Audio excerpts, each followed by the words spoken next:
أعوذ بالله من الشيطان الرجيم. بسم الله الرحمن الرحيم. السورة ايتبوا سورة الفاتحة eina amannya mangi ge yaganja nago wadde ng'agamu gasinga gannewaage ettutumu naye abamanyi balina amannya mangi nnyo ge baagiwa oba agaawulirwa okuva eri basahaba ridwanullahi alayhim ajma'in nga nago ate bagajja ku nabiyuna muhammadi sallallahu alayhi wasallam. Amannya ag'ebika eby'enjawulo erinnya erisinga okuba ery'ettutumu gye tumanyi ffenna obulungi tugiyita suratul fatiha, oba oluusi eyitibwa ummul Qur'an, oluusi bagiyita ummul kitab, oluusi bagiyita bayinza ogiyita al Qur'an al azim, oluusi bagiyita as-sala, oluusi bagiyita alhamdu, oluusi bagiyita ash-shifaa'u, oluusi bagiyinza ogiyita ar-ruqya oba al-waqiya oba al-kafiya oba amannya amalala 7 min al-mathani n'amannya agatali ago nga bw'oyinza okukitunuulira mu kitabo ekya Ibn Kathir bwe yali avvuunula mu Qur'ani amannya aga suratul fatiha nga bwe yagoogerako. Nga tetunnaba kubeera nga tuyingira mu suratul fatiha ng'etandika ekitabo kya Allah subhanahu wa ta'ala, tugiraba nti suura ŋŋanzi nnyo, suura nkulu nnyo. Allah subhanahu wa ta'ala gye yatuwa nga ffe abasiraamu, era nga ne nabbi sallallahu alaihi wasallam bwe yali agyogerako mu bukulu bwayo yagitulaga nti buli swala gye tusaala mu buli raaka tulina okugyogerako.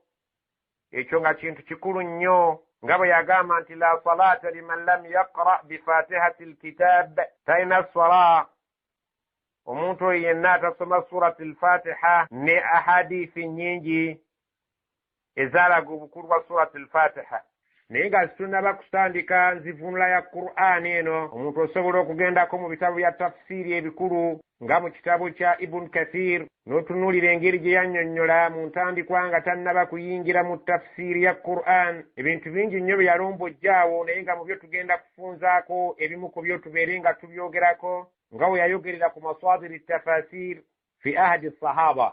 Basahaba biki bye beesigamirangako ng'emisingi emikulu mu kuvvuunula ekitabo kya Allah subhanahu wa ta'ala n'okutegeera amakulu Allah subhanahu wa ta'ala ge yabanga ategeeza mu ayaati ez'enjawulo. Al-masdar al-awwal, omusingi omukulu basahaba kwe beesigamiranga okutegeera Qur'ani, al-Qur'anu al-Karim binafsi, Qur'ani yennyini ey'ekitiibwa yennyonnyolangako, ng'osobola okusanga aya ng'ate ennyonnyolwa mu aya endala n'egigazi okusingako ku ginnewaayo eno nga bw'ebadde ennyonnyola. Naddala singa oba okebedde ebyafaayo ebiri mu ssuura ennyimpi, ojja kusanga ng'ate mu ssuura ennene Allah subhanahu wa ta'ala yabigaziya okusingako bwe yabyogera mu ssuura zino ennyimpi. Ne kibeera nti omuntu aba ng'asomye essuura zino ennyimpi asobola okutegeera n'abeera ng'agaziye nnyo mu kutegeera kwe ekyafaayo ekyo ky'aba asanze nga kiri mbufunze mu ssuula ennyimpi, okugeza nga ekyafaayo kya Musa alayhi salam. Allah subhanahu wa ta'ala yakyogerako mu ayaati ez'enjawulo ne mu suwari ez'enjawulo ne mu ajza ez'enjawulo, ng'ebimu obisanga nga biri mu jjuzu emu ng'ate mu jjuzu nga tebiriimu, naye nga byonna bikwata ku kyafaayo kyekimu.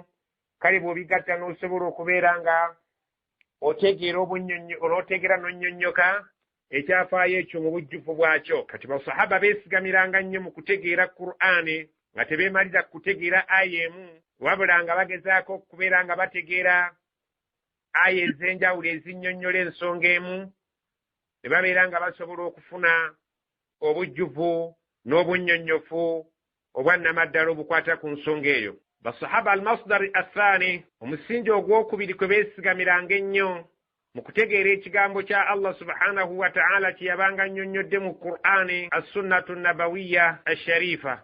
Baategeereranga nnyo ku ahadithi za nabbi sallallahu alaihi wasallama, nga hadisi zizingiramu ebikolwa bye n'ebigambo bye, ne babeera nga basobola okubeera nga bategeera kiki ekyabanga kigendereddwa mu tteeka Allah subhanahu wa ta'ala lye yabanga annyonnyodde, okugeza nga Allah subhanahu wa ta'ala yatulaalikako okubeera nga tusaaba, naye n'atunnyonnyola nabbiyu sallallahu alaihi wasallama mu bikolwa bye n'ebigambo bye, era akazirimmekeza subuhi era akazirimmeka eza dhuhuri, biki bye tulina okubeera nga tusoma nga tuli mu rukuu nga tuli mu sujud.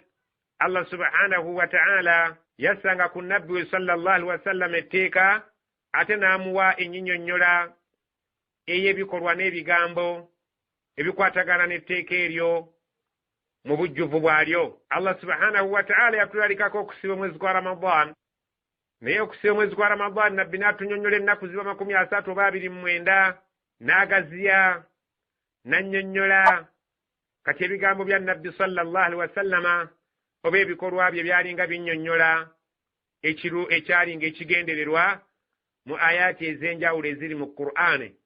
Ekibeera nga ekkubo eryokubiri kwe beesigamiranga okutegeera ebigambo bya Allah subhanahu wa ta'ala mu Qur'ani kwe kutunuulira ebigambo bya nabbi sallallahu alaihi wasallama n'ebikolwa bye, ne bategeera nti ekyo Allah subhanahu wa ta'ala teyali ategeeza mu aya eyo nabbi sallallahu alaihi wasallama gye yabanga abannyonnyodde ng'ayita mu bikolwa oba ebigambo bye. Allah subhanahu wa ta'ala yaleeta Qur'ani ng'agireetera mu lulimi Oluwarabu, ng'Abawarabu ab'obudde obwo be baali basinga okutegeera ebisoko n'enjogera n'engero n'ebintu byonna ebyali bikwatagana n'empisa y'ensi yaabwe, ebyobuwangwa. Kakati ne basahaba okutegeera kwabwe ennyo kwe baalina mu lulimi Oluwarabu, Allah subhanahu wa ta'ala yabasobozesa okubeera nga bayimirira ku lulimi olwo ne babeera nga bategeera bulungi Allah kyaba ategeeza mu ayati ez'enjawulo. Kyetuba tugamba nti almasdar eyali baddenga ey'okubeera nga namba 3 aqwali sahaba, aba ebigambo by'abasahaba n'entegeera yaabwe gye baali bategeeramu olulimi lwabwe obudde obwo, nayo yalinga yeesigamirwako mu kubeera nga etuyamba okutegeera ki Allah subhanahu wa ta'ala kyeyalinga aluubirira mu ayati ez'enjawulo, kubanga bwe baali bannannyini lulimi ng'era bakenkufu mu lwo. Okugeza nga sahaba yali ayitibwa Ibn Abbas, nabiyuna Muhammad sallallahu alaihi wasallam yamusabira n'agamba Allahumma faqihuhu fi ddin wa'allimuhu at-ta'wil, walukkiba era n'abatizibwa erinnya eryayitibwanga biturujumaani al-Qur'an, omuvvuunuzi wa Qur'ani kafulu kakensa mu kugitegeera amakulu n'ebyo ebisoko ebyagiringamu. Edduwa ya nabbi gye yasabira Ibn Abbas yali egamba Allahumma faqihuhu fi ddin, ayi Allah muwe obukugu, abeere nga musajja mukenkufu nnyo mu kutegeera eddiini, abeere nga agitegeera mu ngeri eyeewala ennyo ey'ekikugu. Wa allimuhu ta'wil, omuyigirize enzivuunula ya Qur'ani, abeere nga aya bwagitaputanga ddala bwe kityo Allah subhanahu wa ta'ala kye yali aluubirira. Kale tafsiri ya Abdullah ibn Abbas yali tafsiri nkulu nnyo, era nga n'okutegeera kwe yabanga ategedde olw'edduwa ya nabbi gye yamusabira kwakulembezebwanga oluusi kutegeera kw'abantu abalala, kubanga yalina enkizo ey'okubeera nti yasabirwa nabbi sallallahu alaihi wasallam. Kati nga bwe tugirabye nti al-Qur'anu al-Karim, Qur'ani ey'ekitiibwa, yeesigamirwangako okutegeera aya endala ezaabanga ennyimpi, ezaabanga nga tezijjudde mu ntegeerekeka yaayo mu bujjuvu, ate n'osanga nga mu aya endala Allah agaziyiza ensonga eyo n'ebanga ejjudde bulungi. Etulaba nti almasdaru thani as-sunnati an-nabawiyyati sharifa, essunna ezaali eza nabbi oba enkola ya nabbi sallallahu alaihi wasallama, nga bwe yalinga mu bigambo bye n'ebikolwa bye nga byesigamirwako okubeera nga tubivvuunula oba bivvuunula Qur'ani amakulu ge yabanga etegeeza, ne aqwali sahaba gye misingi 3 egyesigamirwangako ku mulembe ogw'abasahaba nga bakyaliwo, kwe beesigamiranga okutegeera Qur'ani n'ebikibeera nga kibayamba okumanya Allah subhanahu wa ta'ala kiki yabanga agenderera. Bwe tuvaawo ne tulaba madaris tafsir ala ahdi sahaba, amasomero agaaliwo ku budde obwo ku by'okutegeera enzivuunula ya Qur'ani ku mulembe gw'abasahaba abo abaalaba ku nabbi sallallahu alaihi wasallama nga bakkiriza, baalinanga amasomero ag'amaanyi gaali ga bika 3. Waaliwo madarasatu Makkata al-Mukarrama, essomero eryali ery'e Makka. Essomero ery'e Makka yali kafulu mulyo kakensa. w'abantu b'e Makka yayitibwanga Abdullahi ibn Abbas, bwe tulabye nti Nabbi sallallahu alaihi wasallam yamusabira edduwa egamba Allahumma faqihhu fi ddin, aye Allah mufuule kafulu mu ddiini, wa allimhu ta'wila, ate omuyigirize entaputa ya Qur'ani nga bw'aba agitaputa oba bw'aba aginnyonnyola nga ddala mu butuufu kyekyo Allah subhanahu wa ta'ala kye yali agenderera. Kati Ibn Abbas yalina talamizo, abayizi abaali ku mulembe gwe abaamuyigako tafsiri nabo ne babeera bakenkufu nnyo. Mwalimu omuyizi, abayizi baali bangi naye bano be baafuna ettutumu: Sa'id ibn Jubair, Mujahid, Ikrima, Tawus ne Ata. Abantu abo bayatiikirira nnyo abaasoma ku Ibn Abbas ne babeera nga mu ntegeera yaabwe eya tafsiri baakira ku bannaabwe. Essomero ennamba 2 waaliwo essomero al-Madinatul Munawwara ery'e Madina, nga yali alikulira yali Ubay ibn Ka'b, eyalina abayizi abaamusomako abangi nga Zaid ibn Aslam, Abul Aliya, Muhammad ibn Ka'b al-Quradi n'abalala bangi abaamusomako. Ubay ibn Ka'b ne babeera nga bategedde entaputa ya Qur'ani, erabika nti esinga ku y'abannaabwe mu kutegeera amakulu agaali galuubirirwa mu Qur'ani mu bigambo eby'enjawulo. Waliwo madarasatul Iraq, essomero eryali mu Iraka, nga lyali likulembeddwa omukulu amanyiddwa Abdullah ibn Mas'ud, eyalina abayizi nga Alqama, Masruq, Al-Aswad, Qatadata, Al-Hasan n'abayizi abalala abaamuyigako. Abantu abo oba amasomero ago asatu mu yirimu ya tafsir ge maatiikirivu ennyo, n'abo abaali nga abagakulira n'abayizi baabwe baali nga basaale nnyo mu kutuwa entaputa y'ebigambo bya Qur'ani, kubanga baali bayivu ekimala, baali nga baasoma ku basahaba abaalina ettutumu ery'amaanyi mu kutegeera ebigambo bya Allah subhanahu wa ta'ala. Allah subhanahu wa ta'ala essuula eno yagisanga erina aya 7. Allah subhanahu wa ta'ala ategeeza nga agamba nti bismillahir rahmanir rahim. Abamanyi baagibala nti aya ku aya 7 eziri mu suratul Fatiha.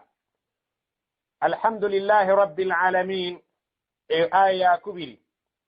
Arrahmanir rahim, aya 3. Maliki yawmiddin, aya 4. Iyyaka na'budu wa iyyaka nasta'in, aya 5. Ihdina as-siratal mustaqim, aya 6.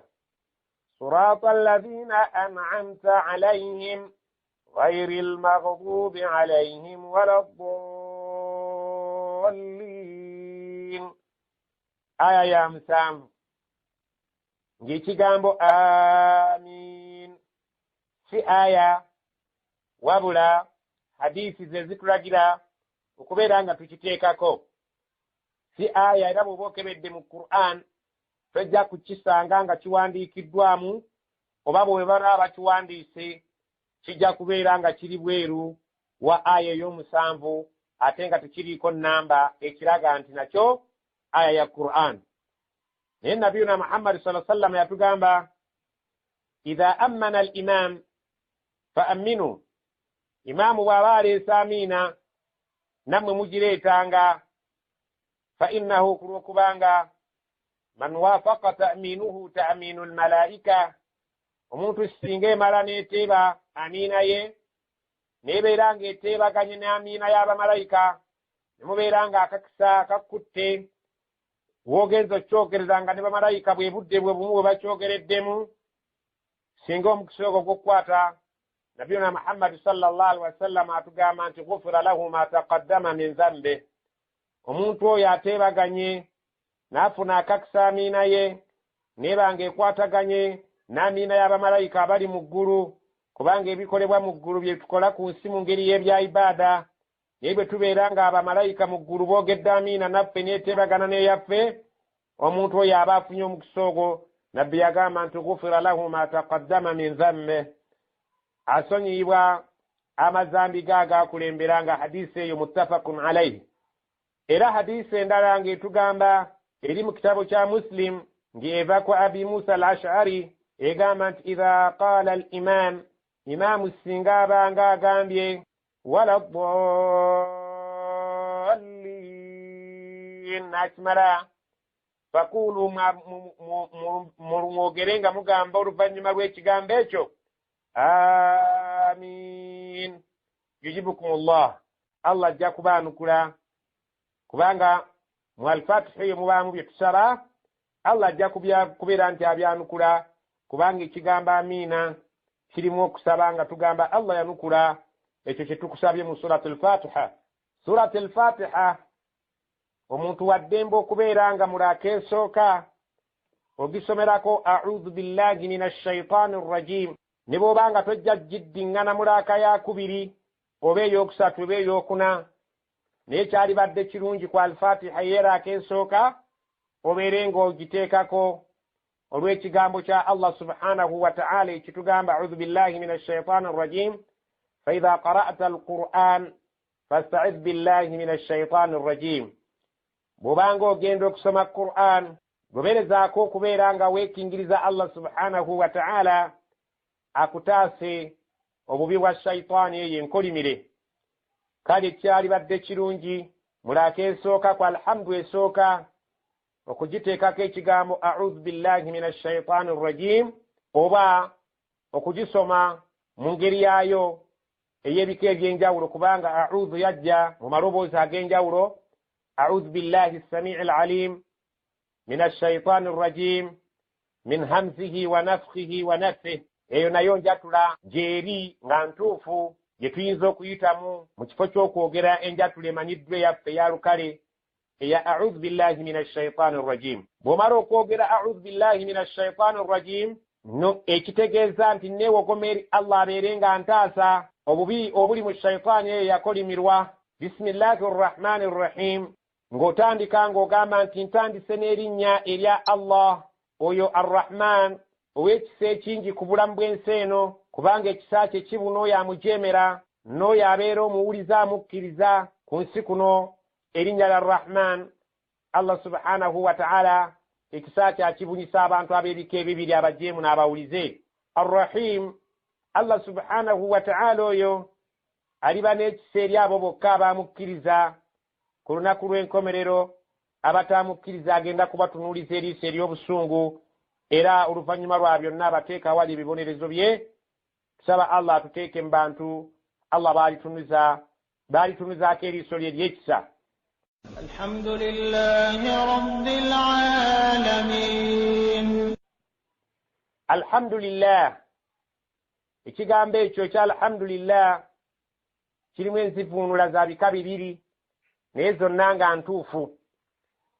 Mpozzi wali ekigambo bisimillahi rrahmani rrahim oli waddembe okubeera nti ogyogera mu lwatu oba okugyogera mu kyama, kubanga hadithi zombiriri ezinnyonnyola ku nsonga eyo ntuufu nga nabbi sallallahu alaihi wasallama yawulirwa nga agyogera mu lwatu ate n'awulirwa nga agyogera oluusi mu kyama.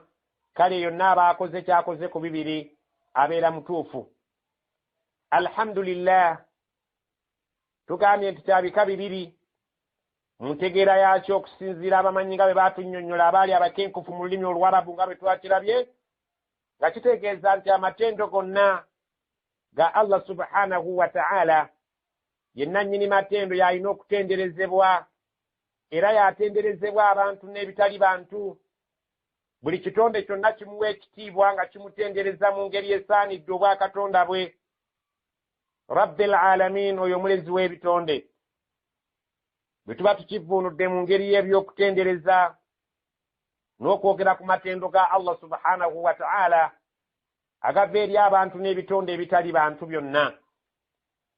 Abamanyi batunnyonnyola nti alhamdulillah kigambo ekikozesebwa okwebaza, era tukiwulira nga bw'obanga omuntu alina ekirungi ky'akoledde gamba nti alhamdulillah, nga kwekyo ekigambo ekyebazibwa nakyo ekisinga okubeera ekya waggulu, nga waggulu waakyo tiriyo kigambo kirala kisobola kubeera nga kizinga amakulu g'okwebaza.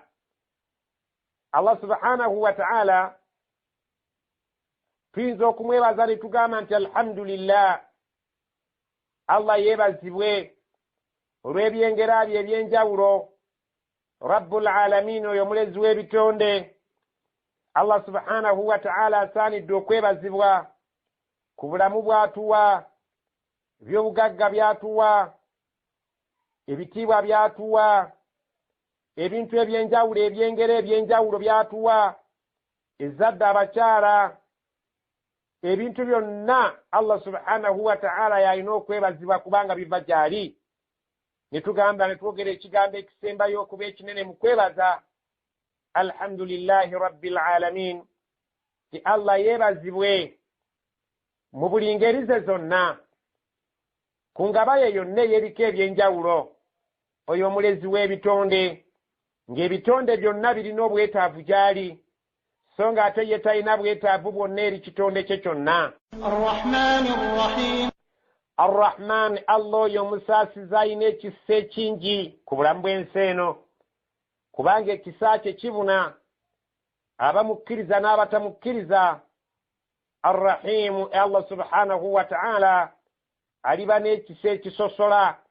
Ku lunaku lw'enkomerero kigenda kubeera kyabo bokka abamukkiriza, so nga kuno ku nsi ekisa kye tekisosola, kibuna oyo amukkiriza n'atamukkiriza bonna ne babeera nga mu bulamu bw'ensi abeeyagaza mu ngeri ze ez'enjawulo z'aba asazeewo okubeeyagalizaamu mu bika by'ebyengeri ebyenjawulo by'abateekako. Naye nga ku lunaku lw'enkomerero aligenda kubeera nga Rahim, ekisa kye kigenda kubeera nga kyabo bokka, kiribeeramu okusosola nga kyabo bokka abalibeera abakkiriza kuno ku nsi abaafa nga bagonvu, nga bawuliza eri Allah subhanahu wa ta'ala, be bagenda okubeera nga balaba ku liiso lye ery'ekisa, so nga abaali abajeemu ku bulamu bw'ensi yadde nga baali baafuna ebyengera bya Allah, tekiri nti kyatteeka nti nga bwe bafuna ku lunaku kuno ku nsi ne ku lunaku lw'enkomerero bw'ogenda okusasulibwa. Ky'obabeera ku nsi nga wali bulungi ne ku akhira olibeera bulungi, nedda si bwe kigenda okubeera.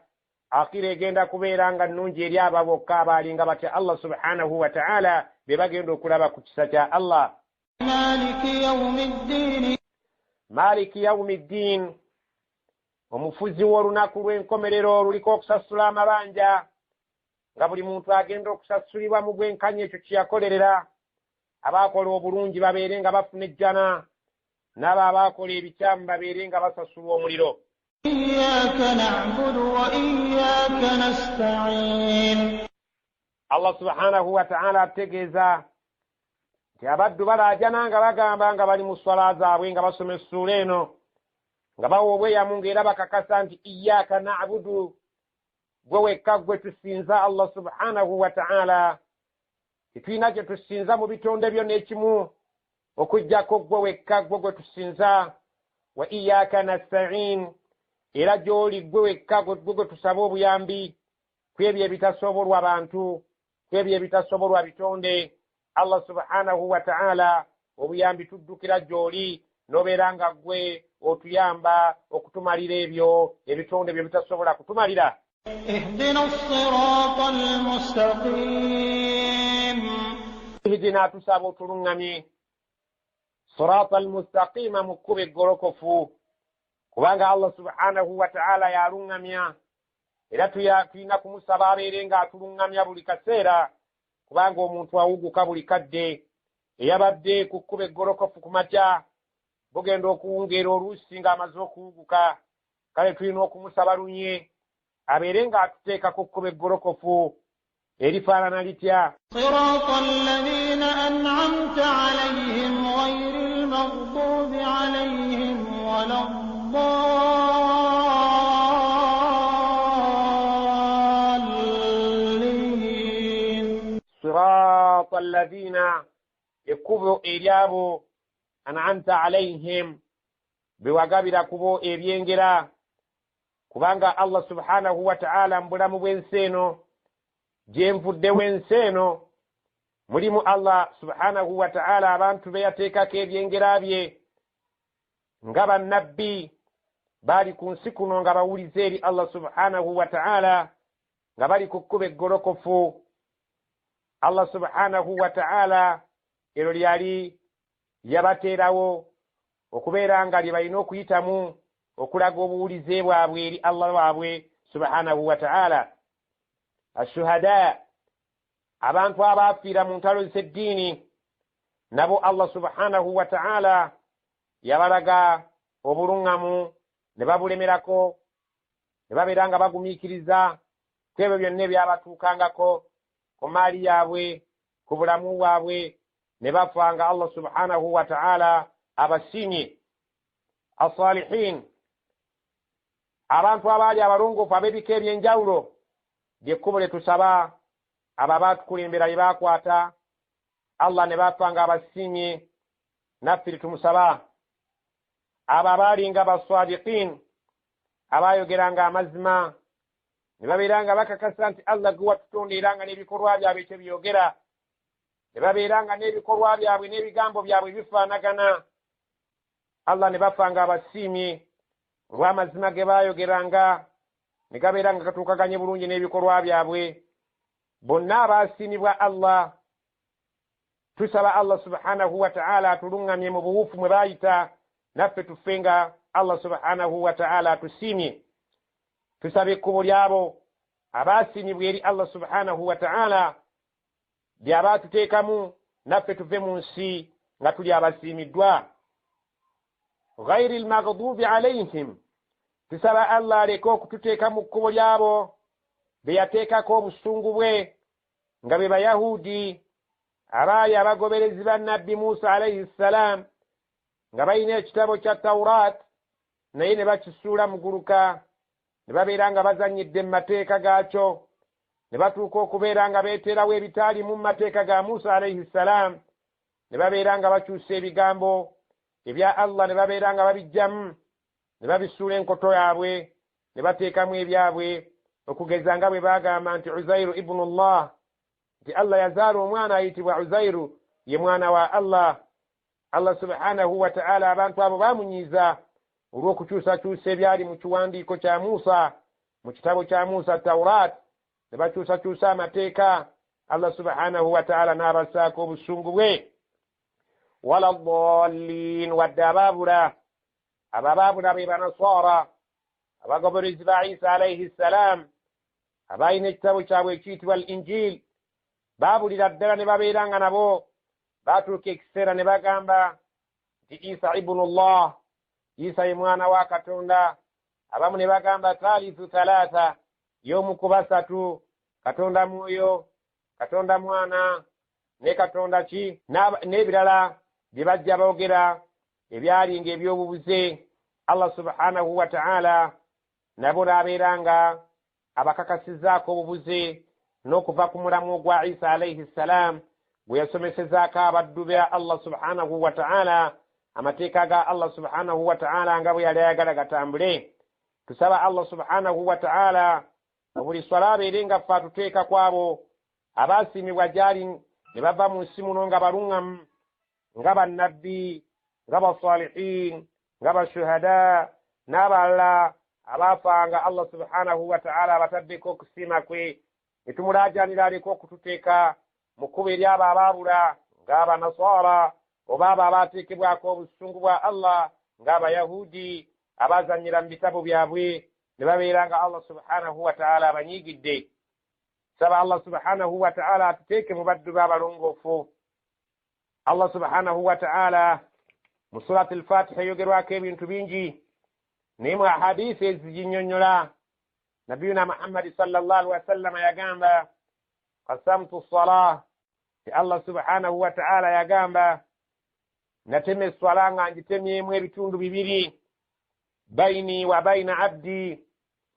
Allah subhanahu wa ta'ala agamba nabbi we sallallahu alaihi wasallama ti esswala najawulamu ebitundu bibiri ng'ekitundu ekimu kiri wakati wange ni wakati w'omuddu wange baini wa baina abdi nisfaini.